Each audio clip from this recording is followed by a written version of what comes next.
Hema's cooking channel ಕಡೆಯಿಂದ ಎಲ್ರಿಗೂ ಸ್ವಾಗತ. ಇವತ್ತಿನ ವಿಡಿಯೋದಲ್ಲಿ ಇನ್ಸ್ಟೆಂಟಾಗಿ ಕ್ವಿಕ್ಕಾಗಿ ಆಗೋವಂಥ ಒಂದು ಸಿಂಪಲ್ ಮಜ್ಜಿಗೆ ಹುಳಿ ನಾನು ನಿಮಗೆ ಹೇಳ್ಕೊಡ್ತಾ ಇದ್ದೀನಿ. ಇದು ಮುದ್ದೆ ಅನ್ನದ ಜೊತೆ ಅಂತೂ ತುಂಬ ಒಳ್ಳೆ ಕಾಂಬಿನೇಷನ್ನು, ಬಹಳ ಕ್ವಿಕ್ಕಾಗಿ ಕೂಡ ಆಗುತ್ತೆ. ಇದನ್ನು ಹೇಗೆ ಮಾಡೋದು, ಇದಕ್ಕೆ ಏನೇನು ಪದಾರ್ಥಗಳು ಬೇಕು ಅನ್ನೋದನ್ನು ತಿಳ್ಕೊಳ್ಳೋಕ್ಕೂ ಮುಂಚೆ ನೀವಿನ್ನೂ ನನ್ನ ಚಾನೆಲ್ನ ಸಬ್ಸ್ಕ್ರೈಬ್ ಆಗಿಲ್ಲ ಅಂದರೆ ರೆಡ್ ಕಲರಲ್ಲಿ ಕಾಣೋ ಸಬ್ಸ್ಕ್ರೈಬ್ ಬಟನ್ನ ಕ್ಲಿಕ್ ಮಾಡಿ, ಪಕ್ಕದಲ್ಲಿ ಕಾಣೋ ಬೆಲ್ನ ಕ್ಲಿಕ್ ಮಾಡಿದಾಗ ಆಲ್ ಅಂತ ಕಾಣುತ್ತೆ.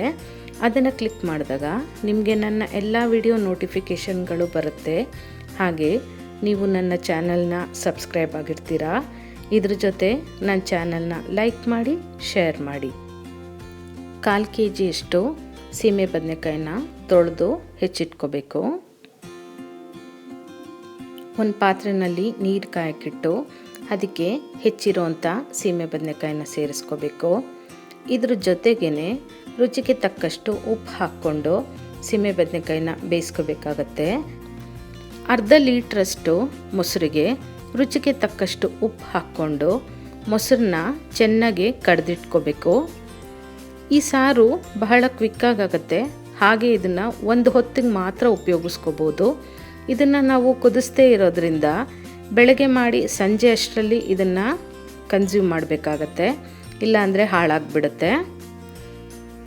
ಈಗ ಮೊಸರು ಕಡ್ದು ರೆಡಿಯಾಗಿದೆ. ಖಾರಕ್ಕೆ ಹಸಿಮೆಣಸಿನ್ಕಾಯಿ, ಕೊತ್ತಂಬರಿ ಸೊಪ್ಪು, ಬೆಳ್ಳುಳ್ಳಿ, ಇದನ್ನು ನಾವು ಒಂದು ಮಿಕ್ಸಿ ಜಾರಲ್ಲಿ ರುಬ್ಕೋಬೇಕಾಗತ್ತೆ. ಇದು 3 ಇಂಗ್ರೀಡಿಯೆಂಟ್ಸು ನಾವು ಖಾರಕ್ಕೆ ಅಂತ ಬಳಸ್ತಾ ಇರೋದು.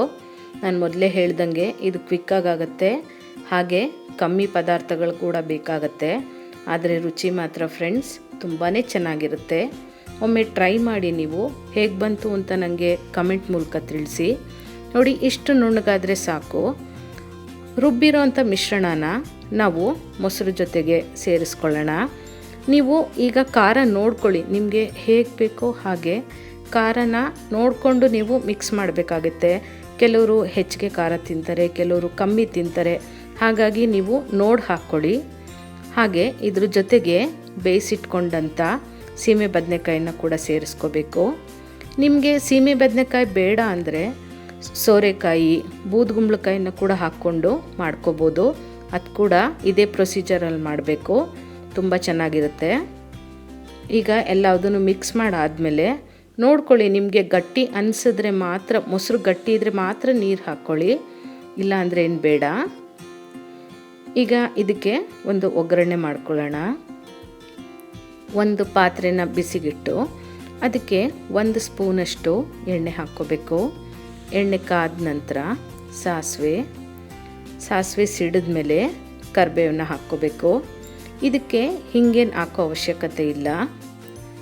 ಈ ಒಗ್ಗರಣೆನ ನಾವು ರೆಡಿ ಮಾಡಿರುವಂಥ ಮೊಸರು ಜೊತೆಗೆ ಸೇರಿಸ್ಕೊಂಡು ಚೆನ್ನಾಗೆ ಎಲ್ಲ ಮಿಕ್ಸ್ ಮಾಡ್ಕೋಬೇಕು. ನೋಡಿ, ಮಜ್ಜಿಗೆ ಹುಳಿ ರೆಡಿ ಆಯಿತು. ಎಷ್ಟು ಕ್ವಿಕ್ಕಾಗಾಯ್ತಲ್ವಾ? ಇದನ್ನು ನೀವು ಮುದ್ದೆ ಜೊತೆ ಅಥವಾ ಬಿಸಿ ಅನ್ನದ ಜೊತೆ ಕೂಡ ತಿನ್ಬೋದು, ಬಹಳ ಚೆನ್ನಾಗಿರುತ್ತೆ. ಲಾಸ್ಟಲ್ಲಿ ಕೊತ್ತಂಬರಿ ಸೊಪ್ಪು ಹಾಕ್ಕೊಳ್ಳೋಣ.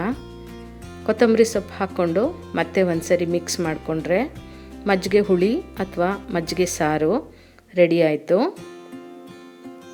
ನಾನು ಈ ಹಿಂದೆ ಕೂಡ ಬ್ರಾಹ್ಮಿನ್ ಸ್ಟೈಲ್ ಮಜ್ಜಿಗೆ ಹುಳಿ ಮಾಡೋದು ಹೇಗೆ ಅಂತ ತೋರಿಸಿದ್ದೆ. ಲಿಂಕ್ ಡಿಸ್ಕ್ರಿಪ್ಷನ್ ಬಾಕ್ಸಲ್ಲಿ ಹಾಕಿರ್ತೀನಿ, ಒಂದು ಸರಿ ನೋಡಿ. ಇವತ್ತು ಮಾಡಿರೋ ಈ ವಿಧಾನ ನಿಮಗೆ ಇಷ್ಟ ಆದರೆ ನನ್ನ ವಿಡಿಯೋನ ಲೈಕ್ ಮಾಡಿ, ಶೇರ್ ಮಾಡಿ. ಹಾಗೆ ಮತ್ತಷ್ಟು ಹೊಸ ರೆಸಿಪೀಸ್ಗಾಗಿ ಹೇಮಾಸ್ ಕುಕಿಂಗ್ ಚಾನಲ್ನ ಮರಿದೇ ಸಬ್ಸ್ಕ್ರೈಬ್ ಮಾಡಿ. ಹಾಗೆ ಸ್ಕ್ರೀನ್ ಮೇಲೆ ಕಾಣ್ತಾ ಇರೋ ಫೋಟೋಸ್ ಮೇಲೆ ಕ್ಲಿಕ್ ಮಾಡೋದ್ರಿಂದ ಕೂಡ ನೀವು ಆ ವಿಡಿಯೋಸ್ನ ಕೂಡ ವಾಚ್ ಮಾಡ್ಬೋದು. ನಿಮ್ಮ ಪ್ರೋತ್ಸಾಹ ಸಹಕಾರ ಹೀಗೆ ಸದಾ ಇರಲಿ. Thank you.